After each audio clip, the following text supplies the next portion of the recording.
Olá pessoal, a partir de agora começa o programa Play no Enem, em parceria com o Claretiano Rede Educação. Um programa feito especialmente para quem quer se preparar para as provas do Enem e ingressar em uma universidade. Aqui, além das aulas que são ministradas pelos professores do Claretiano Colégio, você fica por dentro das informações sobre o Enem. E a aula de hoje é Matemática, Geometria, com o professor João Paulo.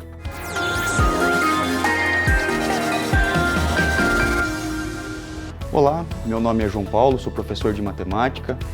Estamos aqui hoje para mais um episódio do Play Enem. Hoje eu vou trazer um assunto de geometria, um tópico bastante interessante que pode ser bastante útil para as próximas provas do Enem. O tema que eu vou apresentar é denominado Isometrias e Simetrias. Eu vou apresentar um pouquinho os conceitos iniciais e durante o processo desse episódio eu vou mostrar algumas questões do Enem, como elas aparecem e como esses conceitos podem ser aplicados para resolver essas questões.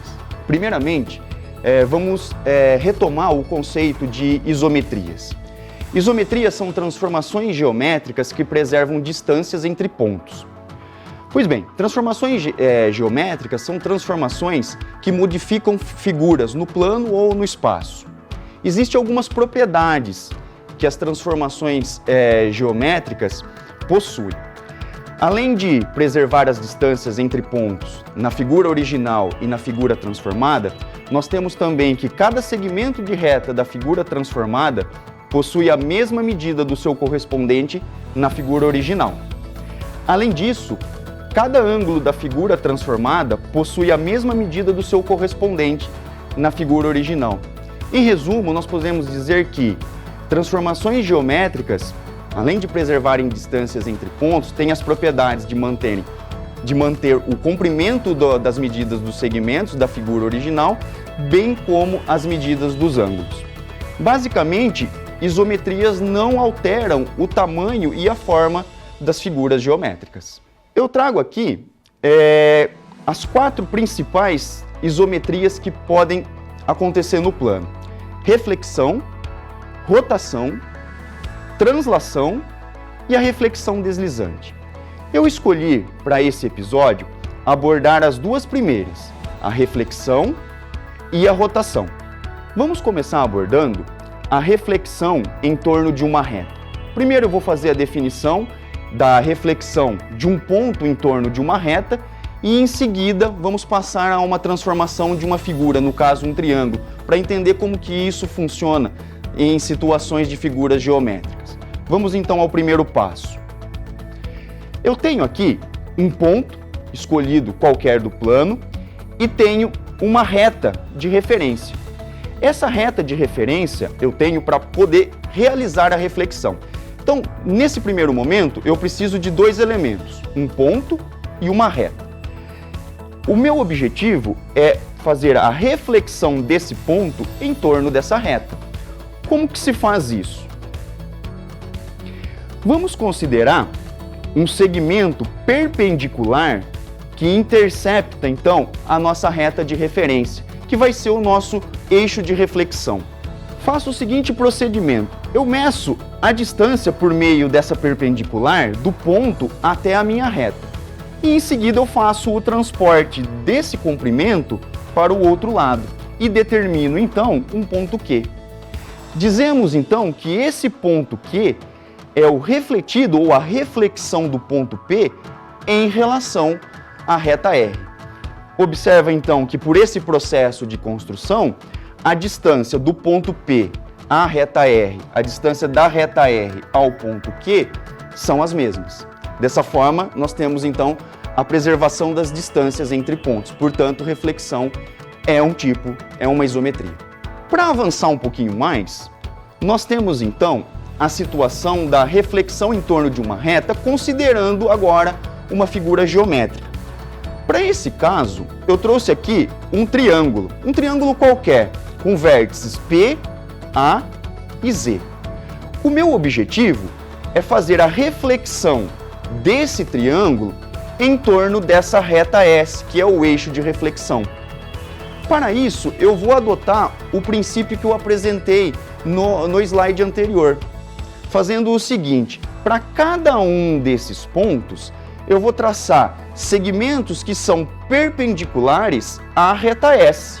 Dessa forma, eu tenho, então, segmentos perpendiculares partindo do ponto P, formando ângulos de 90 graus, né?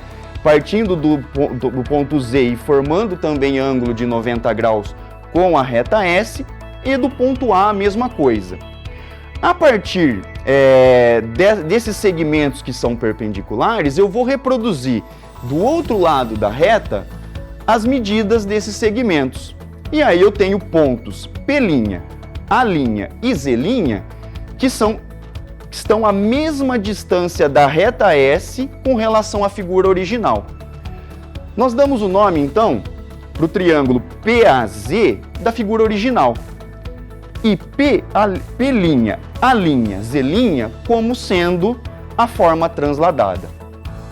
Observe, então, e isso pode ser, na verdade, demonstrado matematicamente, que o correspondente do segmento PZ possui, que no caso é o P', Z', possui o mesmo comprimento.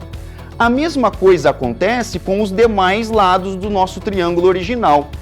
PA, correspondendo então ao P', A', de mesmo comprimento, e também o AZ em correspondência com o A' e Z'. Ok? Nesse caso, vamos analisar essa questão 49 que foi aplicada no Enem de 2009. Vamos então primeiro ao enunciado. Um decorador utilizou um único tipo de transformação geométrica para compor pares de cerâmicas em uma parede. Uma das composições está representada pelas cerâmicas indicadas por 1 e 2. Nós temos então aqui a indicação das cerâmicas que ele utilizou para definir esse padrão no momento que ele for fazer a montagem desse mosaico, dessa composição. Vamos então à pergunta. Utilizando a mesma transformação, qual é a figura que compõe par com a cerâmica indicada por 3? Então nós devemos nos concentrar, para a resolução dessa questão, a imagem número 3. As imagens, as figuras 1 e 2, vão nos informar qual foi então a transformação que foi aplicada. Lembrando que nós vimos anteriormente a transformação que é a reflexão por meio de uma reta. Temos aqui então as alternativas A, B, C, D e E, e nós devemos então identificar entre essas 5 opções aquela que corresponde à transformação, a mesma que foi aplicada nas imagens 1 e 2. Para facilitar, vamos ampliar um pouquinho essa imagem aqui. Eu tenho então à disposição da imagem principal do nosso problema, do nosso exercício do Enem. Eu tenho as imagens originais, então são quadrados, em que em sua composição nós temos nas diagonais 3 bolinhas, e também a presença de triângulos. O que será que vai acontecer? O que deve ser feito para que essa imagem seja transformada nessa? E a partir desse momento, nós vamos aplicar a mesma transformação geométrica, que no caso é uma isometria, para essa imagem aqui. Então vamos organizar o raciocínio, primeiro descobrindo o que foi feito nessa transformação, para depois replicar para a segunda. Eu tenho aqui, então, a imagem número 1. Então é o quadrado, com as bolas indicadas aqui na diagonal, saindo do canto inferior esquerdo para o canto superior direito, e tem um triângulo no canto inferior direito. Vamos considerar então uma reta de referência, um eixo de reflexão. Vamos observar então que ao movimentar a figura que é apresentada no enunciado, ela está aqui numa forma um pouco mais clara e ela já vai ser destacada. Nesse destaque nós observamos então que há uma correspondência, por meio dessa reta, que faz a reflexão da imagem superior com a imagem inferior. Observa então que se nós observarmos a forma geométrica, o quadrado, possuem as mesmas dimensões, as mesmas medidas, nós temos também que a disposição ocorre de forma refletida ou de forma espelhada, como também nós costumamos a nos referir a esse tipo de transformação. Eu tenho então as bolinhas, né, que estão a uma mesma distância do eixo de referência, e também o triângulo a uma mesma distância e de forma refletida, espelhado. Então, o que foi aplicado nessa situação foi a reflexão dessa primeira imagem em torno de uma reta. Feito isso, nós temos condições, então, de desenvolver a parte do exercício para responder a pergunta, que é com relação à imagem 3 que vai aparecer agora aqui. Eu tenho, então, a imagem posicionada, vou considerar também, né, seguindo essa orientação, uma reta para realizar essa reflexão, e a partir disso, né, de posse de um rascunho, né, no momento da prova, nós vamos fazer o espelhamento dessa imagem, né? Observa então que o triângulo, estando agora na parte superior esquerda, com o processo de reflexão, ele se localiza agora na figura na parte inferior, na situação do canto inferior esquerdo, ok? Temos também o posicionamento das bolinhas, né, que estão sobre as diagonais. Estando as bolinhas sobre as diagonais, nós vamos fazer o processo de reflexão, lembrando a mesma forma como foi feita na situação anterior. Nesse caso, então, as distâncias são respeitadas, né? Então, as bolinhas, elas estão mais próximas e se distanciando. Então, nesse caso, ela vai de mais próximo se distanciando num processo que, na parte de cima, ela vai subindo da esquerda para a direita. Então, nesse caso, ela vai descendo da esquerda para a direita. Bom, chegamos, então, à conclusão da imagem, né? Assim como pede o enunciado. E aqui nós retornamos então à pergunta. Utilizando a mesma transformação, qual é a figura que compõe par com a cerâmica indicada por 3? Então, de acordo com a reprodução da nossa imagem, nós vemos então que a alternativa correta para a nossa questão 49 é a letra B. Então, eu acabei de mostrar aqui uma situação onde o conhecimento das principais propriedades sobre transformações geométricas, em particular isometrias, e nesse caso a reflexão em torno de uma reta, ela nos permite então resolver uma questão da prova do Enem. Vamos então agora a um segundo tópico, envolvendo ainda as transformações geométricas. Agora eu vou abordar a questão da rotação em torno de um ponto. Então, anteriormente nós abordamos a questão da reflexão, que é um espelhamento, né? E agora nós vamos rotacionar. Vamos então aos detalhes, primeiro começando pela situação de um único ponto. Para realizar a rotação em torno de um ponto, eu vou considerar o seguinte: um ponto de referência, que é o ponto O, pelo qual eu vou fazer a rotação de um ponto P. Para realizar essa rotação, eu preciso de dois elementos. Um ângulo que vai marcar a amplitude dessa rotação e também um sentido para essa rotação. Então, essas informações são essenciais para o processo de rotação de um determinado objeto, uma figura ou um ponto, em torno de um ponto fixo. O ângulo, ele vai marcar a amplitude. Qual é esse deslocamento? Como se fossem ponteiros, né, de um relógio analógico. Então, estando originalmente na posição P, eu vou fazer então essa reflexão. Isso pode ser feito com construções utilizando régua e compasso, né? Mas isso não vai ser apresentado aqui. Então, a partir desse ponto, eu tenho uma distância já, né, original em relação ao ponto O.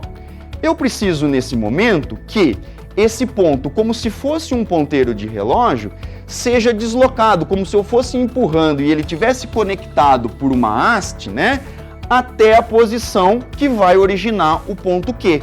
Então, o nosso ponto Q é a resposta para o nosso processo de rotação de um ponto em torno do ponto O. Observa que esse ângulo, né, é aquele que foi definido anteriormente. Então, para o processo de rotação de um ponto em torno de outro ponto, eu preciso tanto informar o sentido, que nesse caso é horário, né? Acompanha a movimentação dos ponteiros do relógio, e também qual é essa amplitude, qual é esse ângulo que esse ponto, né, vai se mover. Outra informação importante é que essa distância, ela é preservada, né? Então esse símbolo aqui indica que o comprimento dessa linha, desse segmento imaginário, é o mesmo, ou seja, a distância do ponto O ao ponto P é a mesma distância do ponto O ao ponto Q. A rotação em torno de um ponto, portanto, ela é uma isometria, né? Ela preserva distâncias e preserva também amplitude de ângulo, ok? Vamos agora para uma questão um pouco mais geral, apresentando uma figura geométrica, assim como nós fizemos na situação anterior. Vamos considerar então um ponto fixado, né, que é o nosso ponto fixo para realizar a nossa rotação dessa figura, o triângulo CEU. Para isso, nós vamos definir um ângulo de rotação. No caso anterior, o ângulo foi considerado de forma genérica, um ângulo alfa. Nessa situação, eu vou considerar a rotação por um ângulo de 90 graus. E o sentido de rotação vai ser no sentido anti-horário.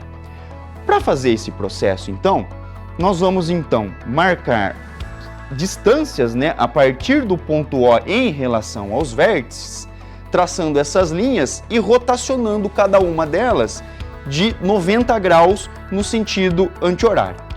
Vamos observar então, eu tenho aqui linhas vermelha, azul e roxo.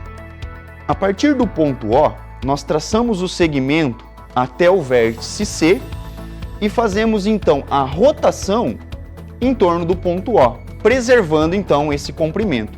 Isso vai determinar então um segmento de extremidade C'. O processo é repetido para todos os outros vértices, então traçamos um segmento partindo do O até o vértice U, do ponto O até o vértice E e aplicamos uma rotação de 90 graus no sentido anti-horário. Ao realizar então essa rotação nessas duas últimas situações, nós determinamos novos vértices, o U' e o E'. Formamos então o triângulo que é o rotacionado de 90 graus em torno do ponto O no sentido anti-horário. Temos então o triângulo C', E' e U'.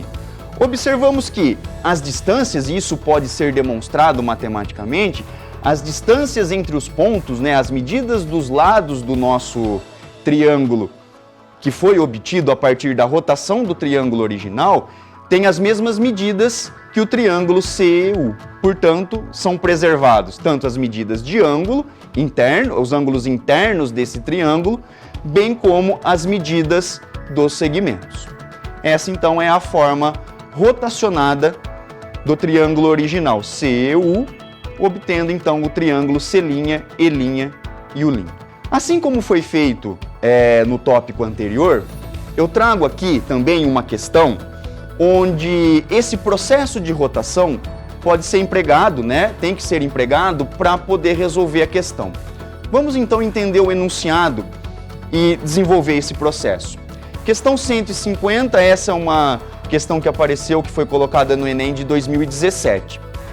A imagem apresentada na figura é uma cópia em preto e branco da tela quadrada intitulada O Peixe, de Marcos Pinto, que foi colocada em uma parede para exposição e fixada nos pontos A e B.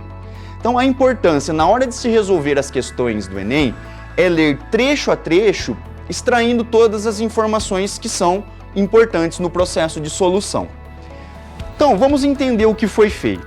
Nós temos aqui uma reprodução de uma imagem, né, de uma tela.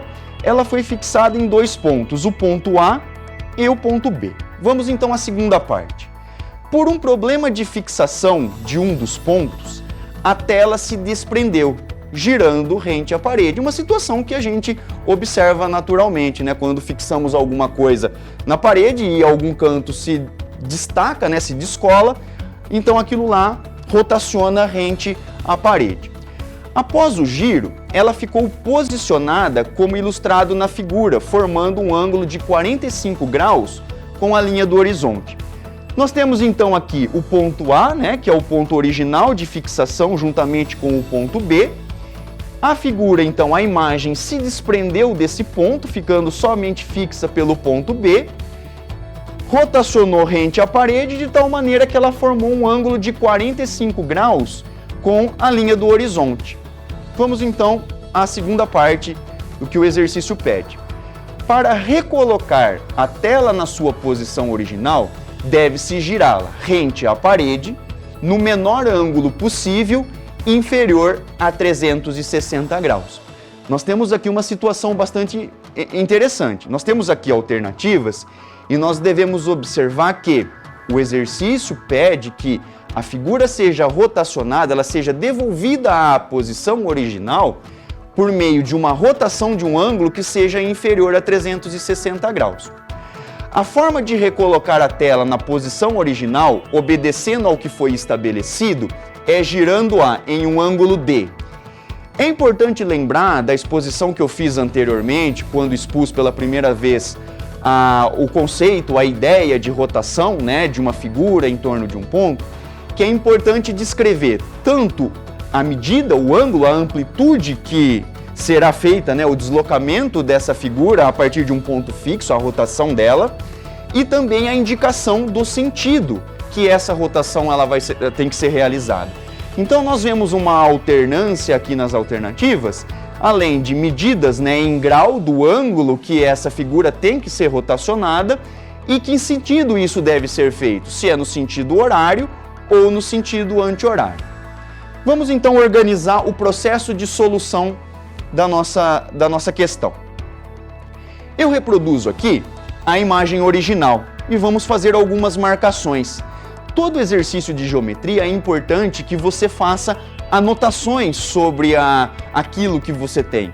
É uma maneira também de fixar as informações que foram colocadas e também, né, deixar bem claro quais são as informações mais importantes do seu problema. Então, essa é a situação original. Nós temos aqui a nossa situação que nós precisamos, através de um movimento de rotação, que nós acabamos de estudar, recompor essa figura à situação original. Então, vamos a alguns passos. O primeiro passo, eu vou traçar uma linha vermelha aqui para fazer uma correspondência entre a nossa imagem, né? Assim fica fácil de ver que o nosso processo vai estar inteiramente resolvido quando esse segmento voltar à posição do segmento original, ok? Então, vamos fazer o seguinte, né?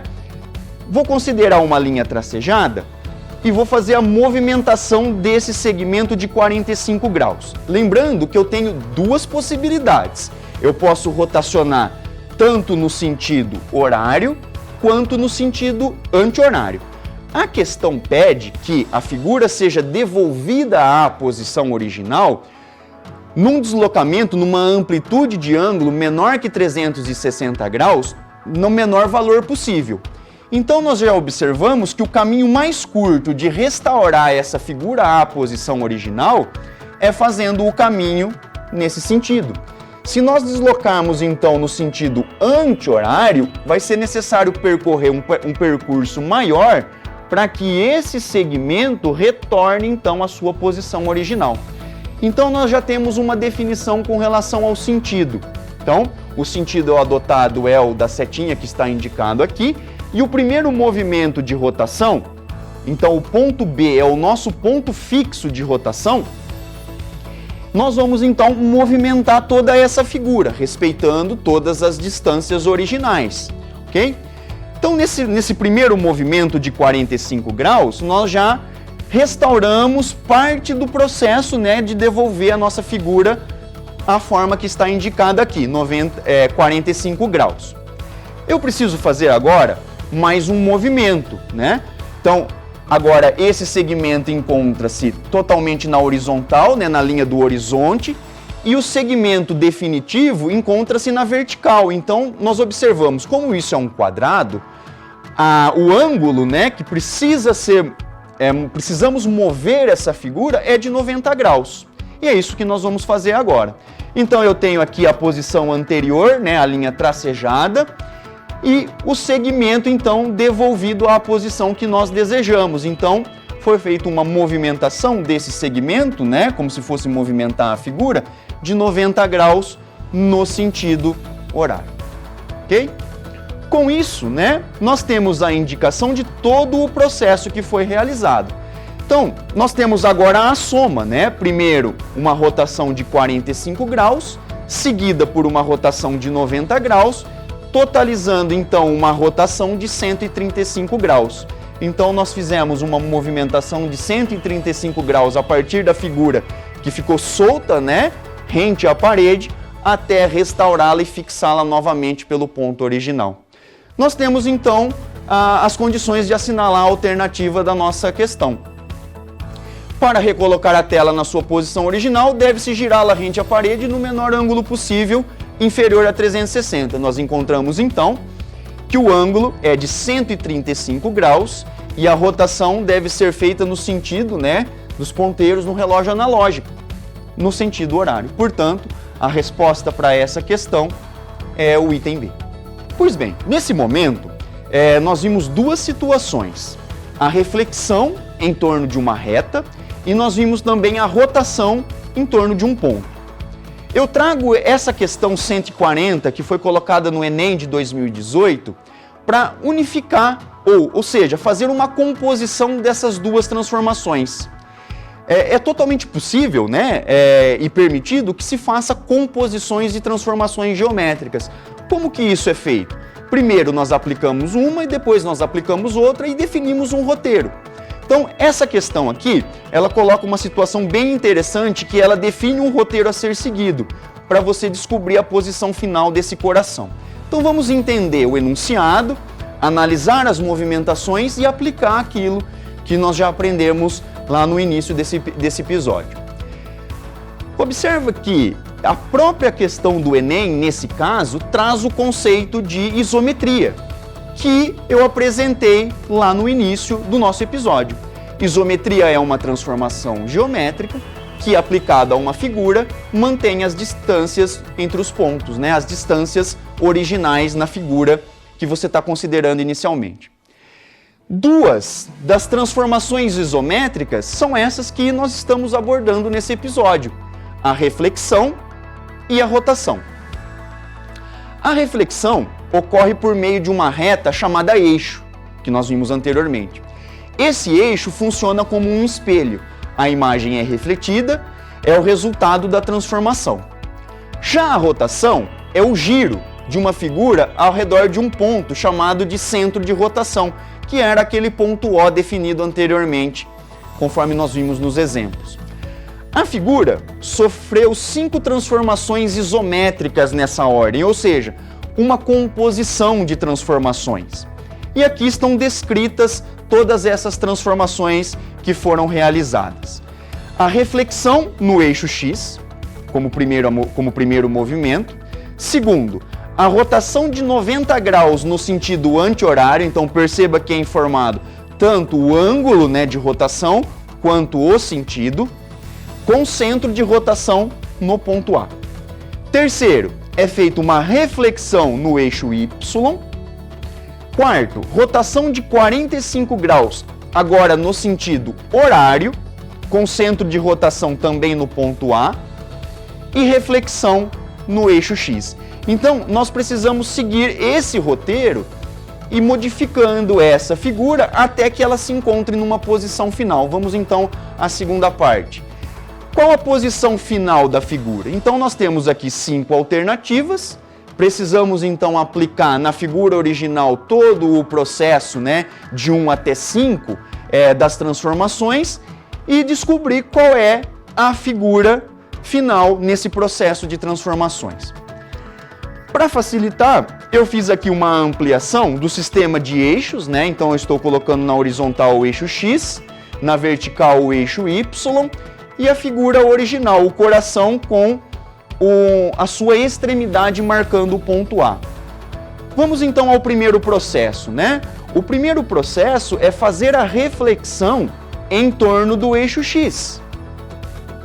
Nós temos então aqui o espelhamento da imagem original, né? Então fizemos a reflexão em torno do eixo X. Todas as distâncias são preservadas.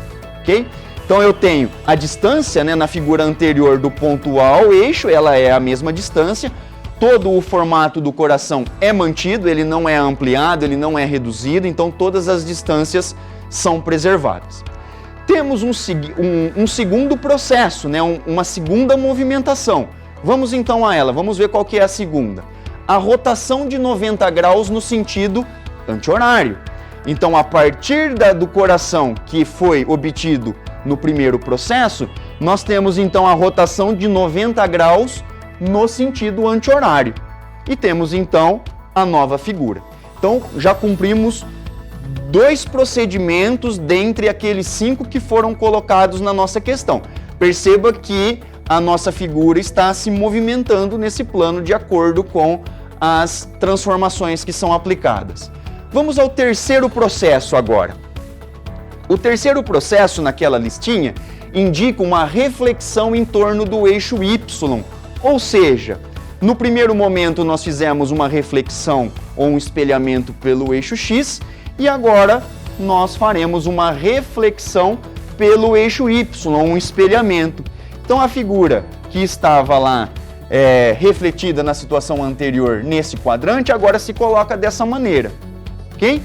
Vamos então a mais uma etapa, a quarta etapa da nossa solução. Rotação de 45 graus no sentido horário. Então, essa figura, né? Como que nós podemos fazer para visualizar? Nós podemos imaginar uma rotação de 90 graus e ficar com a rotação na metade do caminho. 45 graus, metade de 90 graus. Então, perceba que o nosso coração, se nós imaginarmos uma linha, né, conectando essas extremidades, né, ela não se deslocou 90 graus, ela ficou na metade do caminho. Um percurso aqui de 45 graus. Para encerrar então o processo das transformações, nós temos então a reflexão em torno do eixo X, obtendo então essa representação, ou seja, a figura final do nosso processo de transformações geométricas. Mantida então a imagem, vamos então ao processo de marcação da nossa resposta. Qual é a posição final da figura? Então a resposta para essa questão é a letra C. Então nessa primeira parte, nós pudemos explorar um pouco a respeito das transformações geométricas, principalmente reflexão e rotação. Agora, eu vou entrar um pouquinho na discussão a respeito de simetrias de figuras. Vamos então colocar esses conceitos e apresentar alguns exemplos e também colocar algumas questões do Enem. Primeira coisa, uma figura geométrica ela é simétrica se ela é invariante sobre uma transformação geométrica. Pode ser uma transformação geométrica daquelas que nós acabamos de ver. Eu estou mencionando, por exemplo, aqui, reflexão, rotação, translação. Aquelas que são, na verdade, isometrias, né? Ser invariante significa que todo o formato da figura, ela não muda. Ao aplicar, então, esse processo, né, ela se mantém do jeito que ela é na sua forma original. Nós temos 2 situações que nós vamos abordar nesse episódio.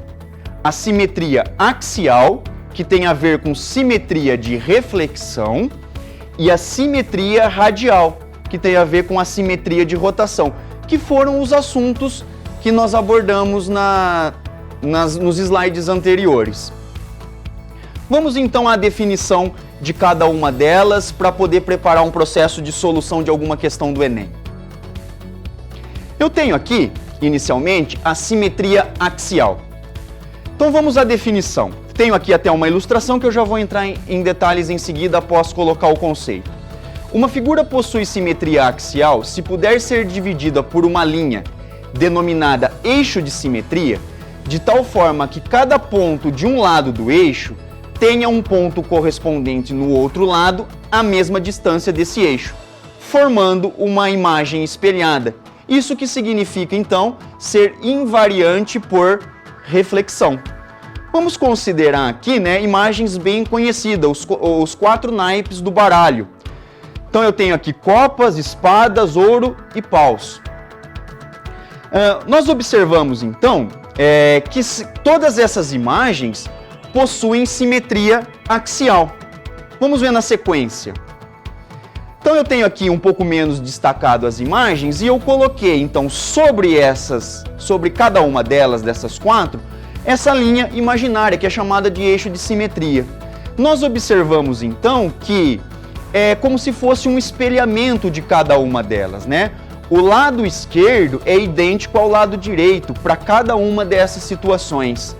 É como se fosse, né?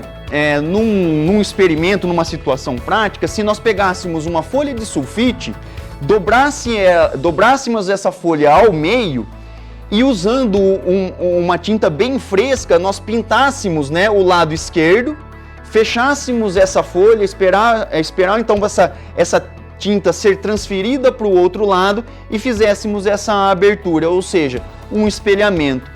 Então, o que nós observamos? Cada ponto que nós consideramos do lado esquerdo, ele tem um correspondente do lado direito que está a uma mesma distância do eixo de simetria.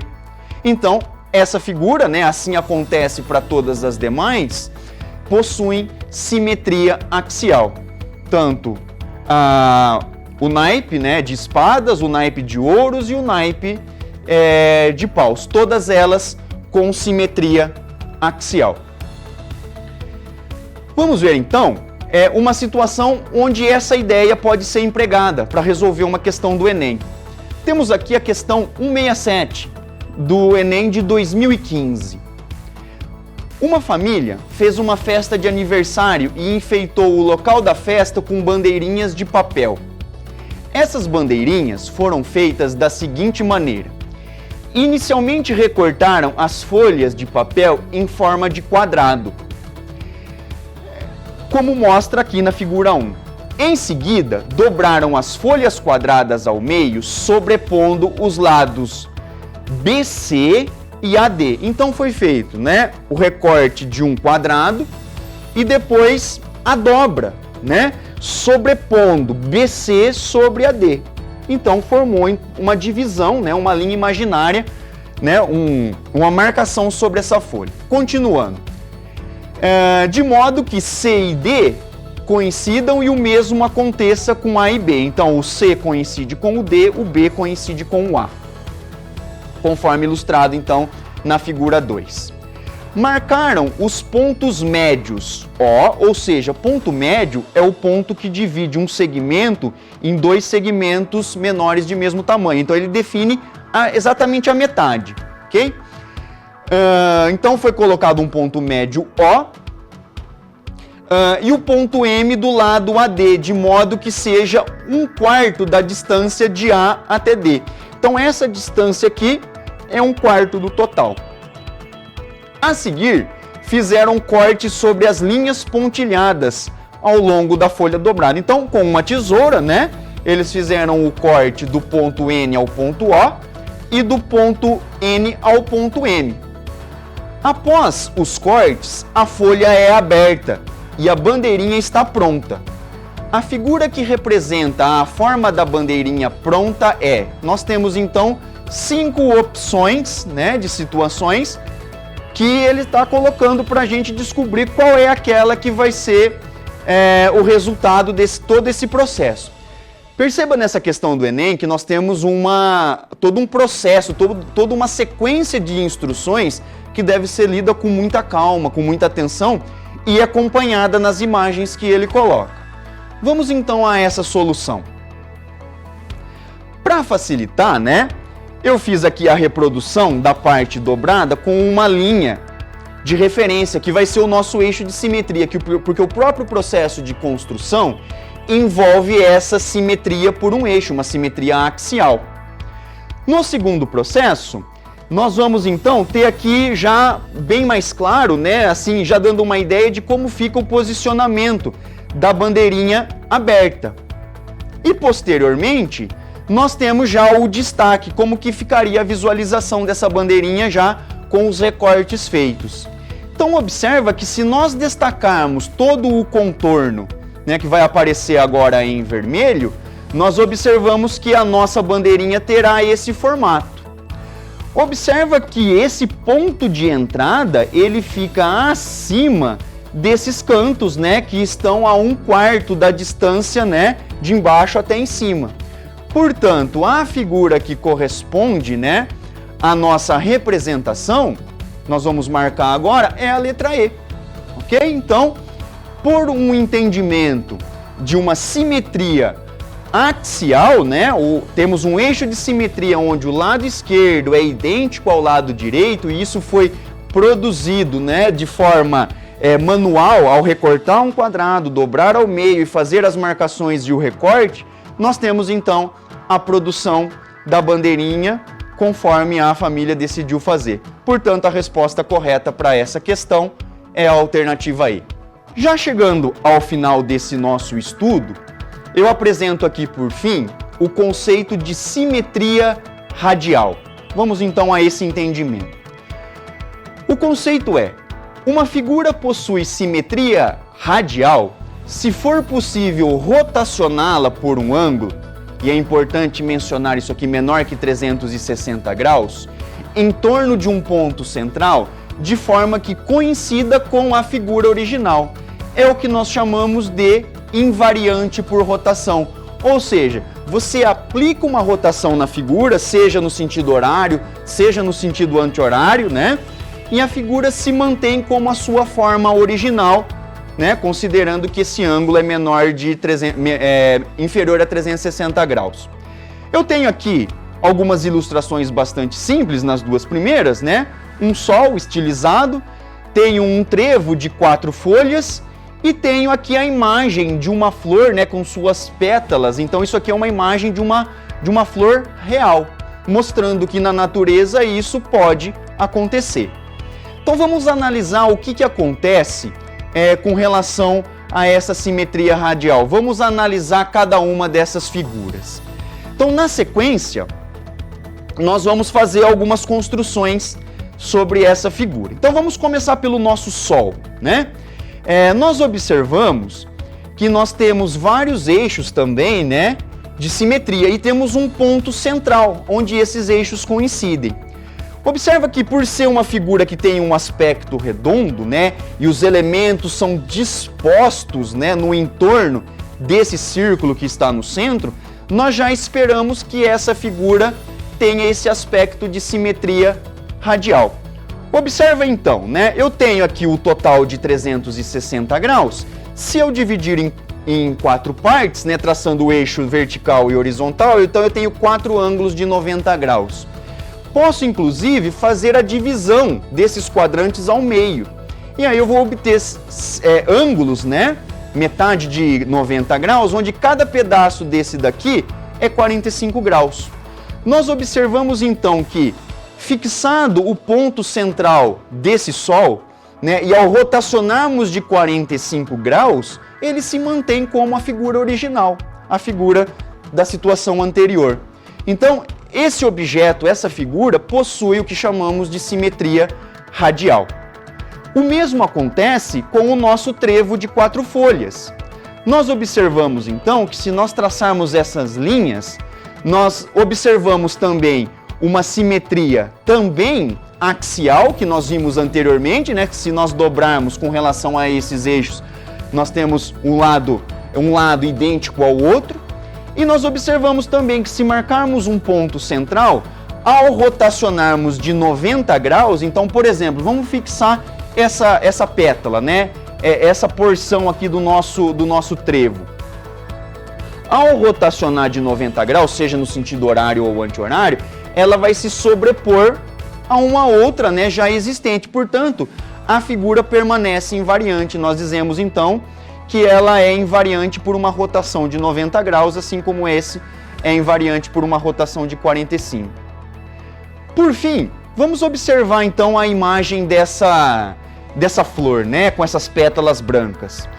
Nós observamos então que, a partir do seu centro, né, lá internamente, se nós traçarmos aos pontos extremos dessas pétalas, né, essas extremidades, linhas imaginárias, nós observamos também que há uma divisão bastante uniforme. Então, o que nós observamos? Nós temos aqui 360 graus e 5 porções idênticas, né? Então, cada uma tendo 72 graus. Então, se fosse, isso aqui parece muito um catavento, né?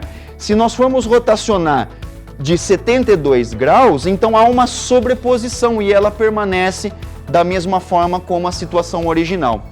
De onde veio 72 graus, né? 360 graus dividido em 5 partes, 1, 2, 3, 4 e 5, nós temos então 72 graus. E é assim que se coloca a assimetria radial. Vamos então agora a uma situação de questão do Enem. Temos aqui a questão 151 da prova aplicada no ano de 2011. Essa imagem aqui corresponde a uma imagem que foi, uma foto que foi tirada de uma calçada. A gente costuma ver muito aí, né? Tanto na nossa cidade como em diversas cidades litorâneas, algum padrão, né? Que é colocado em figuras geométricas para fazer essa composição do piso. Então vamos à leitura, né? O polígono que dá forma a essa calçada, então o polígono é essa figura que está indicada e ela é replicada para fazer toda a cobertura do piso. É invariante, então invariante nós já sabemos o que é, né? Quando você aplica uma rotação, essa figura ela parece idêntica, né, àquilo que ela já era antes. Em torno do seu centro. Então nós temos aqui algumas opções: 45, 60, 90, 120 e 180 graus. Qual será então a rotação que nós podemos fazer nesses polígonos, né, que compõem esse recobrimento do chão? Qual é esse ângulo? Vamos então analisar nessa imagem bastante ampliada. Como é uma cópia dessas imagens, né, que se encaixam perfeitamente para formar então todo o terreno, recobrir todo o terreno, nós observamos então que se nós marcarmos um ponto central e traçarmos segmentos, nós encontramos esse padrão. E nós observamos também que se nós aplicarmos uma rotação, né, de tal maneira que esse segmento gire, né, colocando alinhado com esse daqui, nós percorremos então um determinado ângulo. Como uma volta completa corresponde a 360 graus, nós temos 3 regiões, né, que são congruentes. Portanto, 360 graus, toda vez que eu aplico 1/3 dessa volta completa, no caso 120 graus, eu acabo retornando ou tendo uma invariância no formato dessa figura. Então esse lado, se eu rotacionar por esse centro 120 graus, seja no sentido horário ou no sentido anti-horário, ele se sobrepõe ao que está num lado ou no outro, tá? Então a figura permanece invariante. Então nós concluímos, colocando agora a resposta para o nosso exercício, de que a alternativa correta para essa questão é o ângulo então de 120 graus. Nós usamos aqui o conceito de simetria radial para poder responder essa questão. Aqui também aparece uma questão adicional, questão 156, é uma questão que gerou bastante discussão na época que ela foi colocada, porque alguns alunos tiveram a ideia no dia da prova, né, de reproduzir isso daqui. Eles recortaram um cantinho do caderno de prova, né, um quadradinho do canto, e fizeram essa construção. Então, alguns alunos que pensaram bastante fora da caixa, né, e colocaram em prática, pegando um pedacinho de papel que estava disponível, que não fosse comprometer a prova, e seguiram esse procedimento para poder resolver a questão. Então vamos então entender o que está acontecendo aqui. O professor de artes orientou seus estudantes a realizarem a seguinte sequência de atividades: dobrar uma folha de papel em formato quadrado 2 vezes, em sequência, ao longo das linhas tracejadas, conforme ilustrado na figura 2. Então é um processo básico, como se fosse fazer uma dobradura, né? Dobrou então por uma diagonal, formou um triângulo. Então nós dobramos de novo, né, pela metade, formando agora um novo triângulo, um triângulo menor. Em sequência, no papel dobrado da figura 3, considerar o ponto R sobre o segmento OM, sendo M o ponto médio do lado do quadrado original, de modo que OR seja 1/4 de OM. Traçar um arco de circunferência de raio medindo metade de OM, com centro no ponto R, obtendo a figura 4. Por último, recortar o papel ao longo do arco de circunferência e excluir a parte que contém o setor circular, obtendo o papel dobrado conforme a figura 5. Vamos ver então como que fica esse processo, né? Então eu tenho aqui a reprodução do que foi comentado anteriormente na questão. Então foi marcado, né, o ponto médio, né, sobre esse lado. Foi marcado também o ponto R respeitando a distância que foi indicada, né, 1/4 dessa distância total. E a partir disso, né, foi traçado um arco, né, que está indicado em pontilhado. E a partir disso foi feito um recorte. Vamos ver o que a pergunta, o que a questão coloca como objetivo para a gente. Após desdobrado o papel que restou na figura 5, a figura plana que os estudantes obterão. Então, após fazer todo esse processo de construção, quando ele desfaz as dobras, qual é a figura que foi determinada, né? Então, nós temos aqui 5 opções. Vamos analisar um pouco a situação do slide anterior. Vamos olhar novamente o que a gente tem lá. Observa que nós temos a curva, né, por onde foi feito esse recorte, que ela está de frente para esse lado, né? Então isso já vai dar um indício de como que fica essa disposição. Então imagina-se que o resultado desse processo, se você não tentar fazer manualmente, mas apenas pensando no passo a passo, no que isso vai conduzir, é o seguinte: nós devemos ter alguns contornos circulares. Mas de que maneira exata isso vai se apresentar? Vamos então à sequência para poder ver como que isso acontece. No próximo slide, eu tenho então alguns traçados, né, de eixos que vão auxiliar a nossa visualização. Observa então que eu tenho alguns aspectos aí, né, de simetria, né, axial, pelo processo que a gente realizou de dobradura na maioria delas, né? Então nós observamos, conforme eu indiquei anteriormente, que com relação a um lado do quadrado, nós devemos ter uma parte, né, daquele setor circular que foi recortado.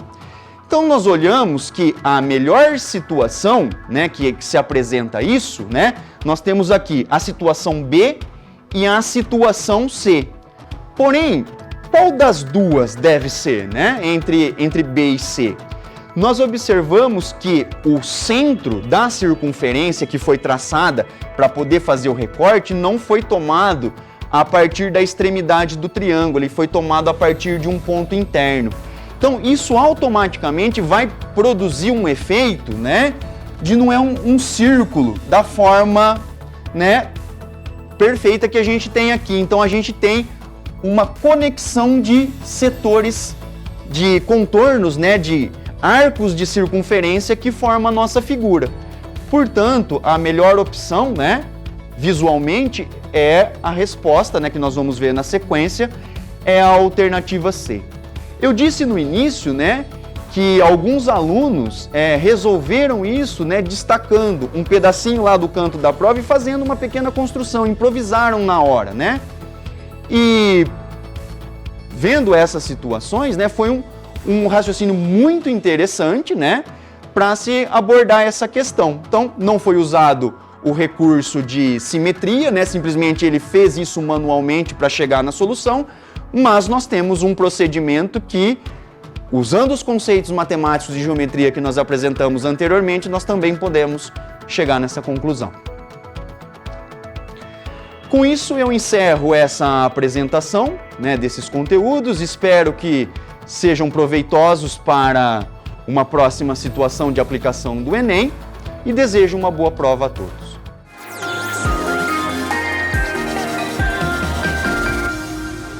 Por hoje é só, pessoal, e amanhã tem mais.